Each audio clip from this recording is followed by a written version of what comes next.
Good morning to all of you at this International Confederation of Midwives Triennial, and real apologies for not being able to join you in person. We know that midwifery is vital to ensuring that the rights of women and newborns receive dignified quality of care. And unfortunately, I'd hoped to be able to meet with you, but I'm have to remain in Geneva for the transition of our new Director General. I know you've just seen the short film on the global strategy for women's, children's, and adolescents' health, which was led by WHO but launched by the UN Secretary General back in 2010 and sets out a very ambitious agenda to be achieved by 2030. Now, what's this got to do with you as midwifery leaders, practitioners, researchers, or advocates?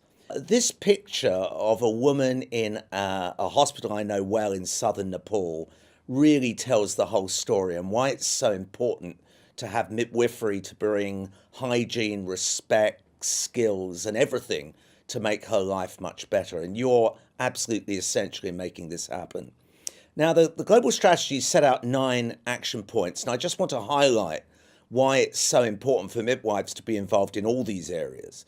First, in leadership, I've met with many great leaders in midwifery. I met with Sally Pearman from your own confederation recently. My message is actually don't wait to be asked. I know all about boys' clubs and medics. I am one. And they won't ask you. So make sure you're at the table wherever it is, in professional meetings, in ministry meetings, and of course in financial measures. We need to make the economic case for midwifery. And I think critical there is defining what we mean by a skilled birth attendant, because many SBAs, which are documented in the world, are not really skilled birth attendants at all. And we're working hard at WHO and with other colleagues and with midwifery associations to try and bring some more discipline to that measurement. Because health systems resilience is another area, and we need to make sure that we have the adequate numbers, the recruitment, the training, and the refresher training and support for proper skilled birth attendants, people with proper midwifery skills. The individual potential of all humans is very dependent upon birth. We know that birth asphyxia and early childhood development are both hugely influenced by the skills of midwives. The community role of midwives and engagement with, for example, doulas or women's groups, or indeed with traditional birth attendants who are converting their role to doulas, is vital. I think we need to play up more the public health role of midwives. Multisectoral action, well, again, the life course approach and the early child development consequences of midwifery are a key part of the Sustainable Development Goals. In humanitarian situations, we know very well that stress leads to preterm delivery and to serious issues with lactation. So having midwives on site in the field is critical. Research, I was so impressed with the recent Lancet series in the Lancet that brought home how rich the midwifery research community is, and that was an incredibly important series of papers. Finally, in accountability, we have to measure what we do in order to monitor, review, and take action.